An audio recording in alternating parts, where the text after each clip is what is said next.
Hey guys, welcome to my kitchen. Another big exciting day in my kitchen. Where am I gonna take you? Let me tell you, when I go to Italy and you go to that bar, there's a place we like to go in Italy. One is the Capriccio down in Puglia, Italy, in Vico del Gargano, where the house is. And there's another one, it's called the Jazz Bar. And you ask for an aperitivo and they'll give you this little tray of mini sandwiches, mini dishes. And they're so great and they're so delicious, and you're gonna order like an Aperol Spritzer, you're gonna order a Prosecco or a drink, an aperitif of what you wish. But they go so great with that, and they're fun to sit there and nibble and eat and just enjoy a beautiful afternoon, many times right before your meal, and sometimes late at night, right before you're gonna have your gelato. But in any case, that's what we're gonna make today. I'm gonna make one of these little mini sandwiches. It's a mini pizza. I'm gonna call it a Puglian Mini Pizza. And they're fun, and they're delicious, and they're easy, and they're fast. And I'm gonna tell you what, if you do have kids in the house, you gotta get the kids, because this is something that you certainly wanna set a tradition to make with the kids, with the children in your family. Okay, so let's get going. What are we gonna do? One, it's a pizza, so we're gonna want some pizza dough. So here I got a pound of pizza dough. You wanna get your pizza dough to room temperature, which I did. So I took the pizza dough, I put it in a dish, covered it, put a little olive oil on it so it didn't stick to the dish. What do you want in pizza? Hey, how you doing? What do you want, right? You're gonna want some tomatoes. And these are cute little cherry tomatoes, and I'll show you how to do this. It doesn't have to be that. You can use a sauce, and in reality, you guys can do whatever you want. So get creative, have some fun. I'm gonna show you how Jazz Bar makes them. I'm gonna show you how Pizzicato makes them. So they take these little cherry tomatoes, they roast them, so that's what we're gonna do. And I've got here about a pint of cherry tomatoes. You're gonna want some garlic. Garlic is so key with pizza, especially I find in the South, they tend to use a little bit more garlic on their pizza than they do in the North. But in any case, we're gonna use about 3 to 4 cloves. I'm a garlic lover, so I'm gonna think maybe 4 to 5 cloves, but we're gonna take some garlic cloves. I'll show you how to prep that. You're also gonna want some cheese, right? Cheese goes with pizza. So here I've got some mozzarella, and here I've got about a half of a pound of mozzarella. Really what we're looking to do is about a half a cup to 3/4 of a cup of shredded cheese. So we're gonna take the mozzarella cheese and we're gonna shred that. And again, that's about a half a pound. And then I've got some Parmesan Reggiano. Oh boy, there's a piece missing on both of these. And I'm gonna tell you why. I ate them because they're so delicious. And I'm gonna eat more of this as we're cooking. So here, again, we're not gonna use that whole brick of cheese. We're gonna use about a half, maybe 3/4 of a cup of shredded Parmesan Reggiano. So delicious. Now we're gonna add a couple of herbs. So one we're gonna add is basil. There's nothing more beautiful, satisfying, the cleanliness, the grassy, herby aroma of perfuma, if you will, of basil. So we're only gonna use like 4 or 5, maybe 6 leaves of basil, but I thought it looked beautiful, so I wanted to get it in our shot here. We're also gonna want some rosemary.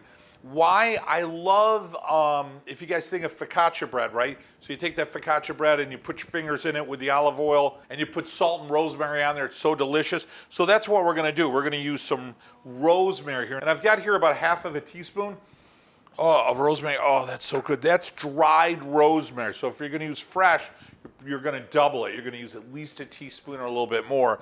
But that's gonna be delicious. We're gonna sprinkle that in and around and about, and when you put the salt with all those other flavors, oh, it's so good. Talking about salt, we've got some salt here. I've got some Sicilian flaky sea salt, nothing better, right? And then we're gonna want some black pepper, nothing better than fresh ground pepper. Next, as always, we're gonna need some olive oil. So when you're making a dish from Italy, you wanna use a really good extra virgin quality olive oil. And I'm trying to think of a good brand that you could use. Let me think for a minute.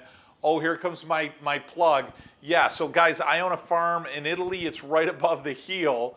It's in Puglia, Italy, Vico del Gargano. And we co-op with a whole group of farms to bring some of the best extra virgin Italian olive oil you're ever gonna have. I named the company after my 2 sons, Vito and Joe. There it is. And I know what you're thinking. You're thinking, wow, I'd love to get a large bottle. We actually have the liter and the half liters just in. So where would you go? Just go to my website, Cooking Italian with Joe, where you can find our recipes as well, or also go to our Facebook page, click buy it now. We'll love to drop ship you a few bottles of olive oil right to your front doorstep. I always think of it as taking a trip to Italy right in a bottle. A couple more things, guys, that we got to go over. We're going to want to cut the pizza, so you can use a knife and cut it in any shape you want. A lot of times they'll put it in a simple circle, they'll put it in a simple square, but I'll tell you what's really fun, if you have any cookie cutters, these are great too, so you can use a cookie cutter. You're gonna need a cookie sheet, and we're gonna want some parchment paper, that'll help you out as well, just for cleanup. We're also gonna wanna get that oven, your oven, preheated, middle rack, 375 degrees. Guys, to get started, get yourself a bowl, and then real simple, we're just gonna take our cherry tomatoes, I'm gonna cut them right in half, and then you're just gonna throw them right in your dish. Guys, I got my tomatoes done, so that's perfect. I'm gonna take about half of my rosemary here, and I'm just gonna go ahead and sprinkle my tomatoes with it. Now I'm gonna take some salt, just a little bit, maybe a 1/4 teaspoon, give it a good sprinkle. Now I'm gonna take my black pepper, same thing, about a 1/4 teaspoon of fresh ground pepper. And here I've got about 5 leaves of my basil. And then what I'm gonna do is just tear it up, kind of a rough tear. Perfect. Now, guys, I've got my garlic right here, so I want about 4 to 5 cloves of my garlic. Guys, you're gonna give it a good hit. There you go. Beautiful. Look at that. Isn't that delicious? Then it's easy to peel. Okay, guys, our garlic's done. So I'm just gonna take my garlic press, put one at a time, and I'm giving it a good squeeze. Is that just gorgeous or what? You know, a lot of people don't like garlic, and I'll tell you what, I wouldn't hang out with anyone that doesn't like garlic.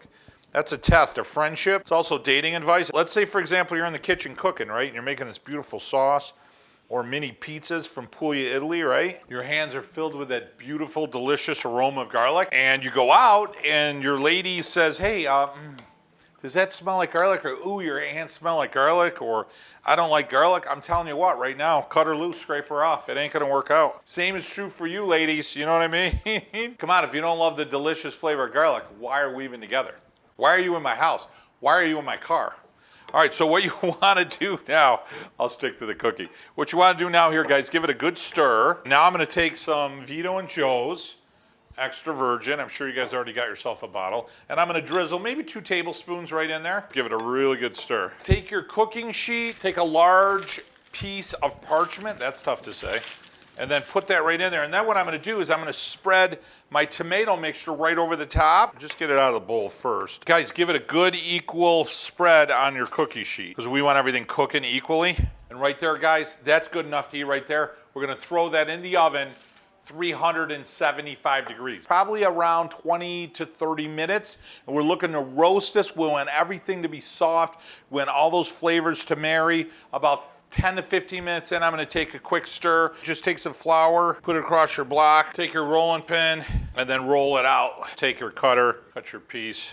I've used every last bit I can. We're looking for something a little over 1/4 inch, a little less than a 1/2 inch. I've got these set. We're going to go check on those roasted tomatoes. Talk to you guys in a minute. Guys, tomatoes just came out. Look how delicious that is. All right, so now I got to put my pizzas in. Guys, I took the parchment paper, folded it up, slid my tomatoes in the original dish, so that's perfect. And I took another piece of parchment paper along with my original cookie sheet, and I'm going to spread out my little mini pizzas out on the sheet to get ready to go in the oven. A couple other really important tips that make this come out delicious. There's a red subscribe button down there, a thumbs up, and a notification bell. So when you guys click those, one, you subscribe to the channel, and I'll tell you, it means the world to me when you subscribe to the channel. It makes you part of the family, you know what I mean? And the thumbs up and the notification bell, anything we got going on, the villa, recipes, trips to Italy, will come right to your notification box. All right, so what do you say? We'll start spreading this out. I always like to do the corners first, just so I can gauge where I'm going. They're not gonna get much bigger. They'll get a little bigger, but not much. I got a couple starfish here that look like Patrick from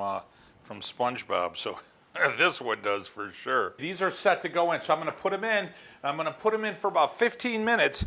What I'm looking for is everything to start browning. I don't want it dark brown because I'm gonna put it back in after I fill them. Guys, our pizzas are cooking, everything's great. I wanna get a jump on that cheese. So remember, we want about a 1/2 cup to 3/4 cup of grated cheese. We're gonna do the mozzarella and we're gonna do the Parmesan Reggiano. Okay, I've got my mozzarella and I've got my Parmesan Reggiano. Guys, these just came out of the oven. Everything's perfect. I'm gonna let everything cool now here just for a few minutes. So I've got my pizza, I've got my knife, and real simple, guys, you're just gonna cut it right in half. Oh, that's perfect. First thing I'm gonna do, guys, is I'm gonna take some oil out of my tomato sauce. and I'm gonna brush it on both sides here. Then I'm gonna take a little bit of my Parmesan Reggiano, take a little bit of my mozzarella, push it right down. And now I'm gonna take a tablespoon and I'm gonna get about 3 or 4 of the tomatoes along with my garlic. That's exactly what I want.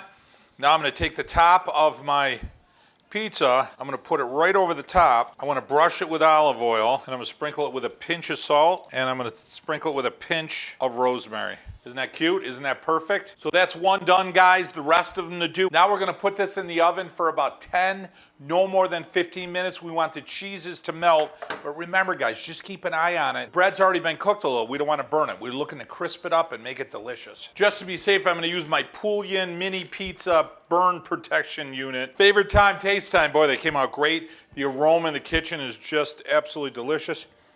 You can smell the garlic, the tomatoes, and I love the smell of the pizza dough, you know, that fermented bread. So you got all the melted cheese, the tomatoes, the inside of that's all nice and soft, gooey.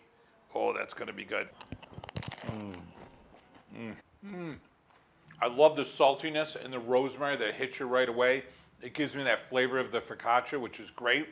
And then you get the gooiness of the dough, the pizza dough on the bottom, and the crunchy, crisp on the top. So you get those textures. And then it's tomato, and it's garlic, and it's rosemary, and mozzarella, and Parmesan Reggiano. Flavor is just perfect. You get just a little kick of the pepper on the backdrop. For me, guys, in Italy, I got a chilled bottle of Prosecco that I'm sipping along the way. One more piece. Guys, thanks so much for joining me in my kitchen and taking a trip to Puglia, Italy with me today for these mini Puglian pizzas. Just so delicious. Remember, guys, hit that subscribe button. Make you part of the family. You got to give me a thumbs up. You got to hit that notification bell. I want you to know exactly what's going on with our blogs and our trips and our recipes from Italy. Hit the link above or below. Visit my website or my Facebook, Cooking Italian with Joe. Grab yourself a few bottles of Vito and Joe's extra virgin Italian olive oil. We'll drop ship it right to your front doorstep. Again, taking a trip to Italy right in a bottle. And guys, my most important tip, certainly, and one of the main reasons we do our videos, once a week or once a month, get around the table with your family and celebrate your heritage. And I'll tell you what, more important than that, set some traditions with your family. I'll tell you what, to last your lifetime. I know they did for me. Hey guys, from my kitchen years, until next week, mwah, buon appetito.